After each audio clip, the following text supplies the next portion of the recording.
السلام عليكم ورحمة الله وبركاته. معاكم المهندس سيد عرابي من الجمعية المصرية للأشجار الخشبية وحماية البيئة، أو زي ما معروف على النت باسم الجمعية المصرية للبولونيا أو بولونيا ايجيبت. صباح الخير عليكم محبي البولونيا في مصر وبره مصر. الفيديو ده مهم جدا للناس اللي زرع بولونيا أو اللي ناوية تزرع بولونيا، وخصوصا في صيف 2019.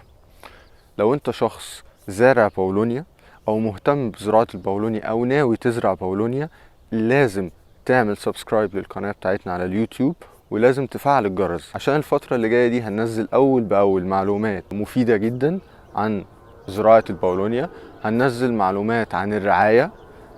فلو انت زارع بولونيا لازم تبقى عامل لنا سبسكرايب، ولازم تفعل الجرس او تفتح النوتيفيكيشن عشان يتبعت لك كل فيديو بننزله، لان كل فيديو مهم.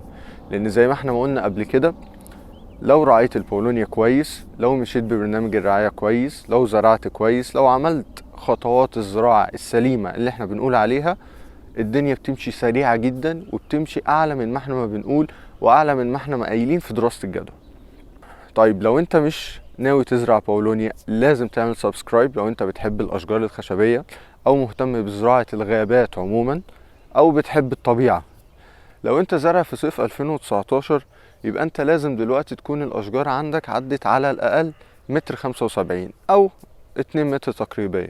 طيب لو انت ما عدتش ال 2 متر زي ما احنا ما بنقول في اول صيف، لو انت زارع في صيف 2019 ده وجيت النهارده انا ما عدتش ال 2 متر، دي بتبقى حاجه من الاتنين. اول حاجه، لو انت زارع في اخر الصيف، يعني في الشهور الاخيره اللي في الصيف، فبالتالي الشجره ما لحقتش تعدي ال 175 سنتي او ال 2 متر، وده طبيعي. لكن اللي مش طبيعي ان انت تكون زارع من اول الصيف او في نص الصيف وما عدتش الكلام ده. ساعتها يبقى انت عندك مشكله، ولازم ساعتها تتواصل معانا وتعرف ايه سبب المشكله وتحله بسرعه. لان زي ما احنا ما قلنا ان ممكن يحصل مشاكل اثناء الزراعه في البولونيا، ولكن ده ما بيأثرش عليها تأثير كبير. التأثير بيكون بيطول المدة بس مش اكتر، فكل ما هتراعي اكتر كل ما المدة هتقصر. طب هل الطبيعي ان انا اوصل لل2 متر بس؟ لا، الطبيعي ان انت تعدي ال2.5 متر، ان انت يبقى عندك المزرعة فيها نسبة اكتر من 70% معدية ال2 متر ونص، وده يعتبر المتوسط. زي ما قلنا ان ده النمو الطبيعي. طب هل في نمو متفوق؟ طبعا. احنا في مزارع وخصوصا اللي في الاراضي الطينية بتعدي ال5 متر، يعني بيوصل في اول موسم نمو اللي هو موسم تربية الجدر ل5 متر، وفي ناس كمان بتعدي ال5 متر لو قلمت. مع ان احنا في اول صيف بنقول لا، محدش يقلم خالص، عشان اول صيف ده الهدف الوحيد منه ان احنا نربي جدر قوي، مش هممنا المجموع الخضري نهائيا. زي ما احنا عارفين ان التقليم ما بيتمش في اول موسم زراعة اللي هو موسم تربية الجدر، فاحنا مش هنتكلم عن التقليم دلوقتي. في الاراضي الطينية احنا في ناس كتير بتعدي ال5 متر في اول موسم، ده كمان احنا وصلنا ل8 متر في اول موسم في احد المزارع، وده احنا اعتبرناه رقم قياسي، وما اظنش حد وصل له باي نوع من انواع البولونيا بره مصر ان هو يوصل ل8 متر في اول موسم تربية الجدر. يعني ما اظنش حد في العالم وصل لها غيرنا. طبعا ده بسبب الجو بتاعنا، بسبب التربة بتاعتنا، بسبب عوامل كتير جدا هنبقى نتكلم عليها بعدين. طيب لو انا دلوقتي عديت ال2 متر زي ما احنا ما قلنا او وصلت 2 متر، هعمل ايه؟ لازم اقطع الاشجار من على وش الارض تماما تماما في خلال الاسبوع ده. لو انت لسه ما قطعتش، الحق اقطع، لازم تلحق تقطع. احنا النهارده 20 فبراير، افضل ميعاد للقطع زي ما احنا ما قلنا في اول شهر امشير، اول 10 ايام من شهر امشير. اول 10 ايام دول اللي هم امتى؟ اللي هم من اول يوم 10 فبراير لحد يوم 20 فبراير. ده دول اول 10 ايام في شهر امشير. اول 10 ايام في شهر امشير هم افضل ميعاد للقطع. طيب في ناس بتسأل احنا المفروض نقطع البولونيا امتى؟ انت معاك شهرين ونص، شهر كيهك وشهر طوبة ونص شهر امشير، او بالاشهر الميلادية اللي هم من يوم 10 ديسمبر لحد يوم 25 فبراير. تقدر تقطع البولونيا في اي وقت في الاوقات دي، لانها بتبقى متوقفة تماما عن النمو. وزي ما قلنا احسن وقت للقطع هو اول 10 ايام في امشير. يعني امثل يوم مثلا نقدر نقول 1 امشير، 2 امشير، على حسب المساحة بتاعتك هتقسمها على الايام اللي عندك عشان تقطع في خلال شهر امشير او في اول ايام من شهر امشير.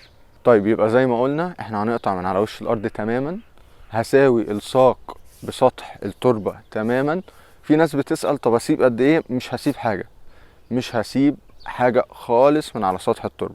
طبعا وانا باجي اقطع براعي ان انا مقطعش الخرطوم، براعي ان انا اجيب الخرطوم على جنب، براعي ان انا اوسع الجور عشان اعرف اقطع بسهولة بالمنشار، براعي ان انا اجيب منشار جديد ما استخدمش منشار قديم، براعي ان انا اغطس المنشار في ميه عليها ريزوليكس او اي مضاد لعفن الجذور، لازم اغطس فيه المنشار بتاعي. بعد ما اقطع من على وش الارض لازم ادهن الجزء المقطوع.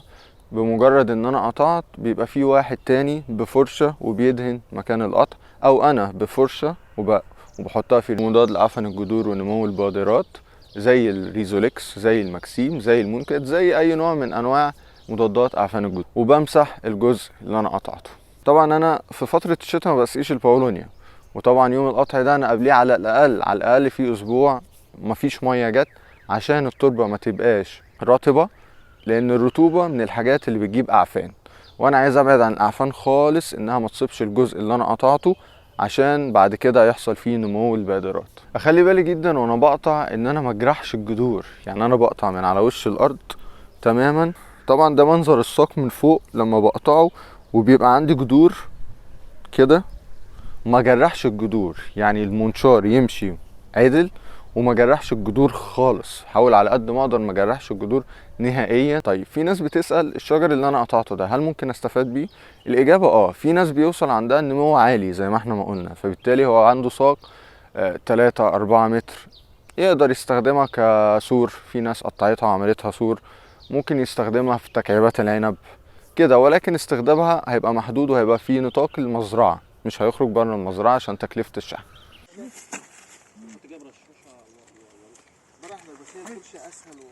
لو انت عاوز لو شايف الفرشه هات بس جايز عندك كده. يلا محمود تعالى سيد مهندس سيد بتصور. تعالى كده شيل الخرطوم يا سعيد. لا شيل الخرطوم، شيل الخرطوم يا سعيد، خساره. شده مره واحده كده. ايوه شيل يلا واحد تاني يخش. مين اللي هينشر معاه؟ النهارده السبت 8 فبراير، كل سنه وانتم طيبين. الفيديوهات دي عشان الناس بس الفيديوهات دي عشان الناس تتعلم برضه. هنا في المجموعه الفرنسيه ربنا يزيدهم، عاملين شغل باولوني عالي اهو. عندنا 3 مستويات هنا من الزراعه. بصوا يا جماعه، هو يعني احنا زي ما قلنا احنا اتاخرنا في زراعه الكلام ده. احنا قلنا 2 متر ده كده ربة جدر هنقطعه، 2 متر ده كده ربة جدر هنقطعه. اقل من 2 متر، متر او نص متر لا مش هنقطعه. جرح واحد ياخد السيب ده، وجرح واحد زي ما قلنا. وهندهن بريزوليكس. هو الراجل جاب رشاشه هيرش.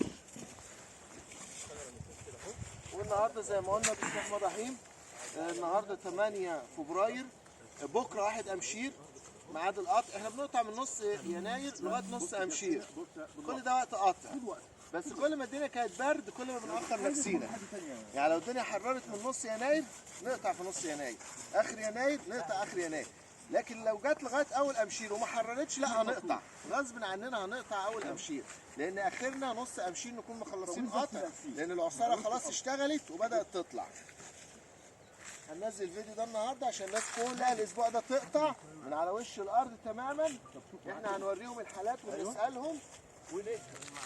ماشي. ايه شيل. ايوه انزل، ايوه انزل، ما تخافش من النزول، بس شيل التراب عشان ما يرجعش يركب عليها. التراب ما يجيش عليها. يلا بالراحه بالراحه بالراحه يا سيد، بالراحه. ميه سنه صغيره كده تيجي معاك. ايوه كده ميه سنه صغيره معاك اهو. الله ينور عليك. قبل بقى ما تعمل كده معلش زق لي التراب، زق لي التراب شويه عشان مش عايزين التراب يطلع عليها. هو التراب ده اللي ممكن يعمل عفن. التراب اللي هيطلع عليها ده هو اللي هيعمل عفن. احنا كده هنرش بس هي بنبعد الخرطوم، بننضف التراب، بنقطع بجرح واحد ونرش ريزوليكس او اي مبيد فطري ضد عفن الجذور حسب اللي انتوا بتستخدموه. فاحنا هننقي الحوشه الكبيره وناخدها بالكامل. هي الحوشه دي. اما الحوشه المتاخره برضه مش هنقطع. الله ينور عليك، هنسيبها زي ما هي بالكامل حتى لو فيها شويه تراب قبل ما يجي عليها تراب. ركز على الرش. ماشي، ما انا هقف معاك. مرضي حاول نرش عليها على طول قبل ما يجي عليها تراب. قبل ما يجي عليها تراب. يلا وراها على طول. عاوز تيجي معانا؟ نشوف الحوشه الصغيره. شباب نغسل كده. تعال على طول امشي. الثاني فين اهي الجدره تغسله كده. تعال نمد شويه. 100 طيب 100 الجدر نغسله. تعال الجدر اهو اللي احنا اللي احنا قاطعينه. وعلي بيها. تعال مد شويه الجدر اهو بنغسله كده. تعال مد اهو محمود ونقف معاه. كنا احنا بندهن بالفرشه، الناس بترش بالمكنه. لو تحت تجميعك فوق. لا كله من على وش الارض. كله من على وش الارض. هي عمال حد يراقب الاثنين الصغيرين اللي هناك. حاضر. انت لو حسيت ان الرمله عاليه هادي لا شايف كده هنا. بنزلها بايدي. لو الرمله عاليه بنزلها بايدي. لان انا مش عايز خالص. كل يا محمود بس على وش الجد. الصغير دي برضه عايزين على وش الجد. نسيبي؟